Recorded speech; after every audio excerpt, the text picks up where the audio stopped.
The economics of war are complex. On the one hand, wartime production needs create small to non-existent unemployment as men are transitioned into the military. Production shifts and more personnel are needed in industries where soldiers, sailors, and airmen typically worked before the war. Add to that the sheer volume of production and shipping needs, and you get a buzzing economy, if you can handle it.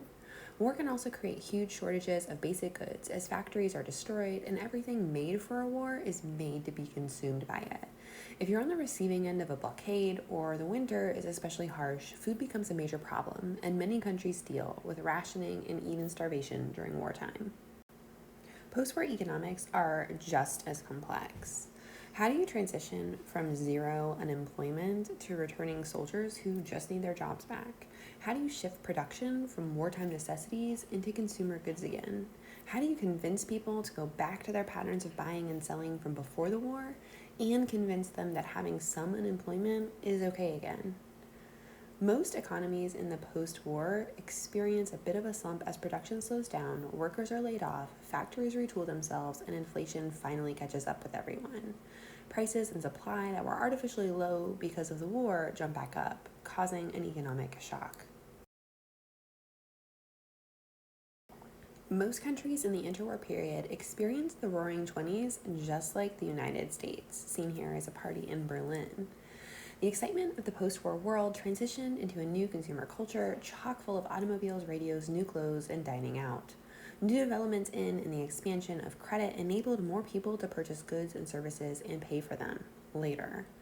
Wealth inequality hit drastic levels in the United States and in Europe. Farmers in the United States were overproducing and being unpaid, while protectionist economic policies hurt free trade around the world.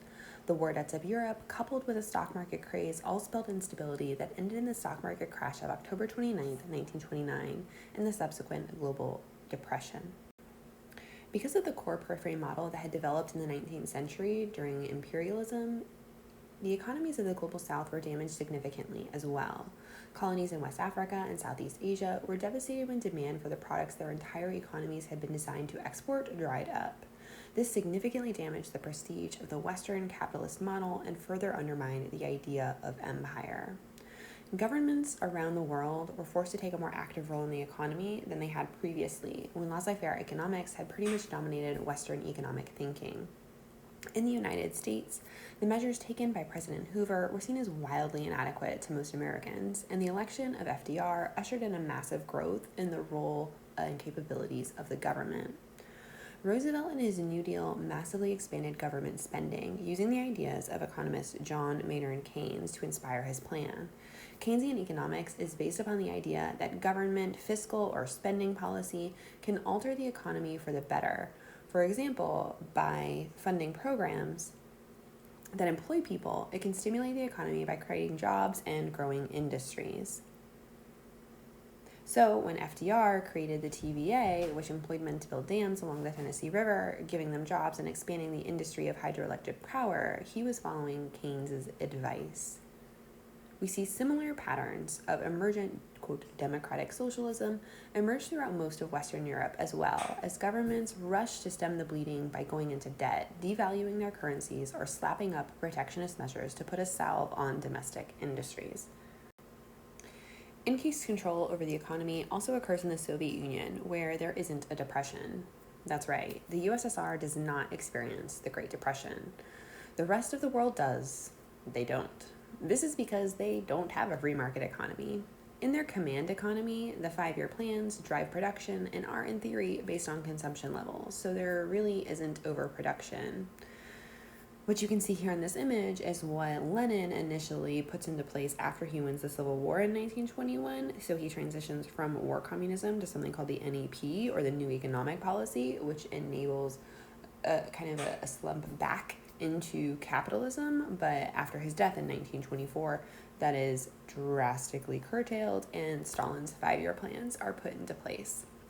Because they're ostracized from the world market, they don't have to worry about international trade drying up, and Stalin can just issue a new 5-year plan, and off the people go to the factories or the collectivized farms. This slump in the Western economies enables them to catch up industrially with the West and makes socialism seem much more viable than it had previously.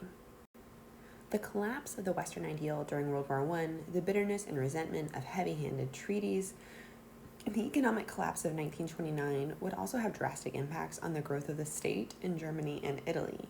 But it will take on a much darker cast through the rise of fascist authoritarianism. In regions particularly hard hit by economic collapse and cultural upheaval in the interwar years, fear of communist revolution was real. The disintegration of Western political, cultural, and economic systems seemed to many to illustrate that they didn't work, and the communists were there to offer an answer. While Communist Party membership increased in places like Germany and Italy, an answering extremism rose to combat it, playing on fears of communist infiltration and resentment against anyone who could be deemed an other. This answering extremism is fascism. Fascism is an extreme right-wing ideology that emphasizes the state as the highest embodiment of the individual. If one gives oneself to the purpose of the state, one is living up to one's highest potential. The state is the most important, therefore unity is most important. Anything that draws away from unity and allegiance to the state is not good. Feminism, other religions, other identities, all of these dilute the power of the state. The power of the state is manifested through violence and war, and these seemingly masculine qualities are valorized and glorified. Traditional values and roles are emphasized and held up to a quasi-mythical status. We see national symbols put on pedestals, literally and figuratively. Traditional, feminine roles for women as mothers of new citizens are reinvigorated and family life is enshrined. Traditional, maybe even medieval culture is rediscovered and spread, whatever creates a shared sense of powerful history. So for the Germans, it's this medieval fairy tale Germany, and for the Italians, it's the Roman Empire. In Italy, the Catholic Church is given special privileges for working closely with the state. And Germany, well, things get weird in Germany. Some German fascist thinking wants to reanimate ancient German paganism and folklore, while some wants to create this image of a Christian Germany, even though that Christianity is split between Protestant in the north and Catholic in the south, which complicates the matter. Come to think of it, that might be part of what drove the obsession with Nazi paganism. Anyway, let's talk about fascist economics. So, if everything is subordinate to the state, then so is the economy. But because fascism sees itself as the antithesis of communism, the state can't collectivize industry or agriculture. Instead, what develops is called fascist corporate capitalism. In this system, society is organized into corporations. No, not necessarily business-style corporations, but more like bodies of interests. All caps. Corp is the root of body in Latin, so there you go. Professor Thayer Watkins of San Jose State University makes clear that corporatism tries to emphasize the needs of the collective, in this case the state, without collectivizing property or production. Private property remains, it's just heavily regulated by the state. So while laissez-faire economics champions the decision-making power of the individual, fascist corporatism champions the way that the economy can support the power of the state. Government-business partnerships are formed with an advisory board where, in Italy, for example, Mussolini and his government can direct the businesses and industries to where the states need them. The German fascist government followed a nearly identical path to Italy's. The Nazi Party forced business-government partnerships and suppressed the entrepreneurial spirit. By subordinating their own economic needs to those of the state, Hitler's Germany and Mussolini's Italy were able to claw their way back from depression and into low unemployment rates, but at the cost of individual freedom and decision-making. In Latin America, whose politics and economics have been closely intertwined with the powers of the elites, various governments also pursued new and more overarching programs. The example we're going to look at is Brazil. Following the collapse of the international markets led by Western industrial economies, the nation-states of Latin America, like other dependent economies, were particularly hard hit. Coffee, one of Brazil's major exports in the 20th century, for example, was selling for 1/3 of its pre-crash price by 1932. This situation helped President Getulio Vargas to institute sweeping changes to the Brazilian economy, labor laws, and social movements. Vargas, who billed himself as a populist, yet it should be noted ruled for 15 years and seems to have had sweeping executive powers, lowered tariffs on manufacturers needed to create a native Brazilian industrial sector and maintain protective tariffs on finished goods, creating a policy known today as import substitution. He encouraged the Banco de Brazil to provide more credit to entrepreneurs, industrialists, and agricultural operations, allowing for more growth in those sectors. He funded the expansion of education to ensure that they had an educated workforce, in shaping labor laws and increased protection of workers to ensure higher wages and fewer hours, which was actually meant for more time and buying power for Brazilian finished products. He and his ministers also, which actually isn't that uncommon, saw the production of steel and other military industries as vital to national security. And so they created an almost corporatist economy, generating 5-year plans of development. Leaders in all of the major industries sat on an autonomous board which advised President Vargas and also took their lead in terms of goals and policies from him and his ministers. By the time the World War II started, Vargas had led Brazil through a tremendous period of change, seeing growth in some industries like 11%, and in other industries like the military-industrial complex as high as 30%.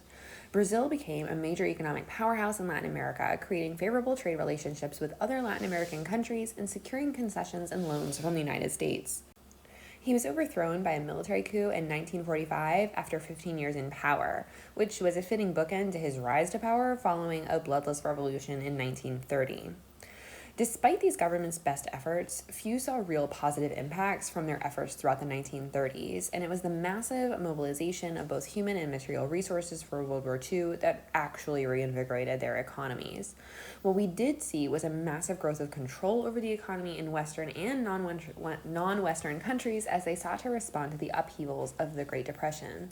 For some countries, that centralization of power will expand social welfare programs on democratic terms. For others, it will coalesce around demagogic leaders and lead down the fiery path to war. But that's next episode. Thanks for watching. Don't forget to like and subscribe to stay up to date with everything AP World History.